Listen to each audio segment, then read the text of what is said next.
Doctor Ram Gopal. మీ అందరికీ చాలా సుపరిచితుడినే social మీడియాలో. నా వీడియోలు చాలా ఉంటాయి. అవన్నీ చూసి మీరు నన్ను ఎంకరేజ్ చేసినందుకు థ్యాంక్ యూ. మిత్రులు అడుగుతున్నారు, ఏమి తింటే శృంగారంలో ఎక్కువసేపు పాల్గొనవచ్చు? నేచర్‌లో పులి ఉంటుంది, జింక ఉంటుంది. అడవిలోనే ఉంటాయి 2. పులికి ఎవడు బాదం పప్పులో, జీడిపప్పులో పెట్టరు. జింక కూడా ఎవడు పెట్టడు. అడవిలో గుర్రాలుంటాయి, అడవి గుర్రాలంటారు.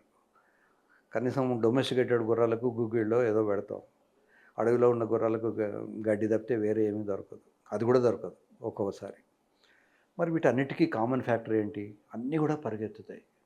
సో, ఎవరైతే శృంగారంలో పాల్గొనాలి, ఎక్కువసేపు ఎంజాయ్ చేయాలనుకుంటారో, తిండి కన్నా ముఖ్యం వాళ్ళకి కావాల్సింది శ్రమ. కష్టపడడం నేర్చుకోవాలి. చెమట రావాలి, ఆయాసం రావాలి. మీరు ఏ షాప్ కీపర్ దగ్గరికైనా వెళ్ళి చూడండి. షాప్ కీపర్ ఇంత లావుగా ఉంటాడు.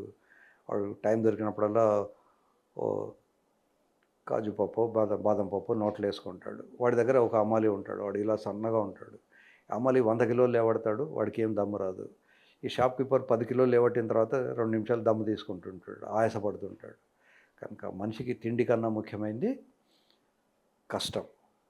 సో, మరీ తిండి లేకుండా ఆఫ్రికన్ కంట్రీస్‌లో ఇథియోపియా అని అట్లాంటివి మనకు వీడియోలలో చూపెడుతుంటారు. ఎముకలు తేలి అసలే కండ లేకుండా అట్లాంటి వాళ్ళకు తిండి అవసరం.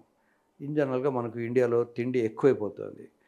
ఏ హాస్పిటల్‌కి వెళ్ళి చూసినా ఒబీస్ పేషెంట్స్ మీకు చాలామంది కనబడతారు.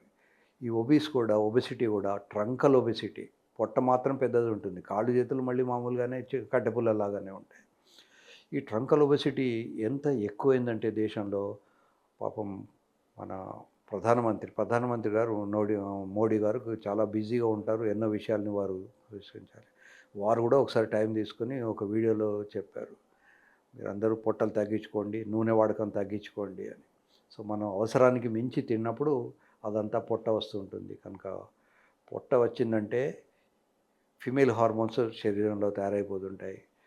ఆయాసం వస్తుంటుంది. శృంగారంలో పాల్గొనే శక్తి తగ్గిపోతుంది. కనుక మగవాళ్ళు, ఆడవాళ్ళు కూడా పొట్ట రాకుండా చూసుకోండి. ముఖ్యంగా మగవాళ్ళు పొట్ట రాకుండా చూసుకోవాలి. నేను చూస్తాను నా పేషెంట్లు ఒక్కోసారి. వాడికి కనీసం వాడి అంగాన్ని వాడు చూసుకునే శక్తి ఉండదు. ఎందుకంటే ఇంత పెద్ద పొట్ట ఉంటుంది. వాడికి కనిపించదు. వాడు దాన్ని కడుక్కోవాలి అని చెప్తే నాకు కనిపించదు సార్, నేను ఏం చేయాలి అంటాడు. సో, పెద్ద పెద్ద పొట్టలు వేసుకున్నప్పుడు శృంగారంలో పాల్గొనే అవకాశాలు తగ్గిపోతుంటాయి. కనుక ఎవరైతే శృంగారంలో పాల్గొంటారో ఇదొక తపస్సు. తెల్లవారు లేచినప్పటి నుంచి మళ్ళీ తెల్లవారేదాకా కూడా అమ్మాయికి ఎలా సంతృప్తిపరచాలి, ఎలా మాట్లాడితే అమ్మాయి హ్యాపీగా ఉంటుంది, ఏం చేస్తే హ్యాపీగా ఉంటుంది. పెళ్ళైన తర్వాత కూడా పెళ్ళికి ముందు ఒక అమ్మాయిని ఎలా అయితే పటాయిస్తారో అలాగే భార్యను కూడా పటాయించడం నేర్చుకోవాలి.